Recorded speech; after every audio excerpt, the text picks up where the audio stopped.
The topic of today's video is how to add checkboxes in Microsoft Excel. Alright, so here we are in Microsoft Excel, and what we need is a developer tab. So what we're going to do is we're going to click anywhere on the top string here. We're going to right click, my apology, and then you want to click on customize the ribbon. And in the right hand side bar, we're going to click on developer and then click OK. Alright, now you'll see you have a fancy new developer tab here. And from there, we need to click on Insert. In Insert, we can click on the checkbox form control. And then we just need to click on any box here, and it's going to create our new checkbox.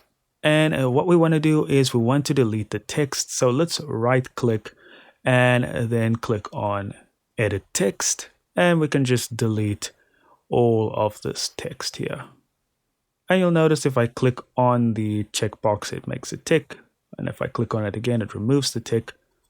And it can be a bit annoying, but if you hover close enough to the actual checkbox itself, you can move it around. Alright, so once we've got our first checkbox set up, all we want to do is click on that block and highlight all the blocks barring the last block and just say Control D. And this is going to make duplicates of all of our checkboxes. And that is all I've got for you today, guys. Thank you so much for watching. Do consider liking and subscribing, and I'll see you in the next video.